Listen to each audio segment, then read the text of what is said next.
পদে পদে রোমাঞ্চ, আছে বিপদের শঙ্কাও। বিষধর সাপ, কুমির আর রয়্যাল বেঙ্গল টাইগারকে ফাঁকি দিয়ে এগোতে হয় সুন্দরবনের গহীনে। নয়নাভিরাম এই বনে আছে অর্থের হাতছানিও। ছোট ছোট খালে পাওয়া যায় দারুণ সুস্বাদু সব মাছ। গোলপাতা বেচেও পাওয়া যায় টাকা। গাছে গাছে পাওয়া যায় মধু ভর্তি মৌমাছির বড় বড় চাক। পাওয়া যায় মোম। প্রাকৃতিক এই মধু স্বাদ, মান ও গুণে শ্রেষ্ঠ, দামও সবচেয়ে বেশি। বর্ষা আসার আগে এপ্রিলের 1 তারিখ থেকে মে মাসের শেষ দিন পর্যন্ত চলে মধুর মৌসুম। বনে জঙ্গলে ঘুরে খুঁজে চাক বের করেন একদল মানুষ, তাদেরকে বলা হয় মোয়াল। মধু সংগ্রহের এই যাত্রায় যেমন থাকে হেঁটে চলা, তেমনই থাকে নৌকার ব্যবহার। বনের মধ্যে ছোট খাল দিয়ে এঁকে বেঁকে নৌকা চলে যায় গহীন বনে। খালের পাড়ে কোনো গাছে নৌকা বেঁধে নেমে পড়ে মোয়ালরা। নৌকা থেকে নামানো হয় মধু সংগ্রহের ড্রাম, দা, লাঠি, অন্যান্য সরঞ্জাম। বনের ভেতর পানির নিচে শ্বাসমূলে পরিপূর্ণ। শ্বাসমূল যেন পানা কাটে, সেজন্য পড়তে হয় বিশেষ জুতা। মৌমাছির হুলের আক্রমণ থেকে বাঁচতে চোখ বাদে পুরো মুখ ঢাকতে হয় গামছা আর নেট চালে। 20 থেকে 25 হাত দূরত্বে মৌমাছি খুঁজতে এক মাথা থেকে আরেক মাথায় হাঁটা শুরু করে মোয়ালের দল। বনের খলিশা, গড়ান, পশুর সহ বহু গাছে বছরের এই সময়ে ফুল ফুটে থাকে।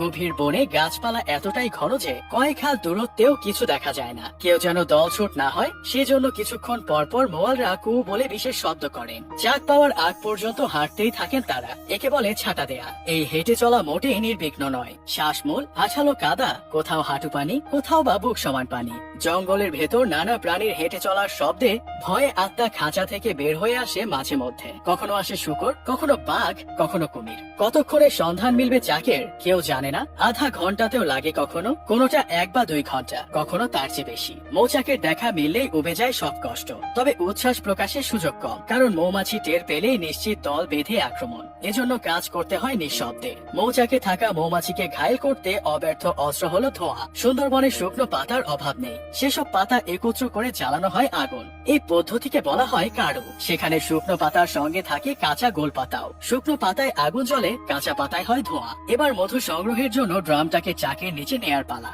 1 বা 2 জন তর করে উঠে যায় গাছে। তাদের হাতে দেয়া হয় ড্রাম, চাক কাটার দা আর কাড়ু। মৌচাকে ধোঁয়া লাগতেই নিরাপদ গন্তব্য খোঁজে মৌমাছি। যারা পালাতে পারে না তারাও নিস্তেজ হয়ে যায়। গাছে থাকা ব্যক্তি তখন নিরাপদ, কিন্তু নিচে থাকা মানুষদের সংখ্যা শেষ হয় না। বিশেষ পোশাক পরে সতর্ক দৃষ্টি বজায় থাকে তাদের। অসতর্ক হলেই যে বিপদ। মৌমাছি ধরলে রক্ষে নেই। 2, 4, 5, 10টি হুলো ফোটে কারো কারো গায়ে।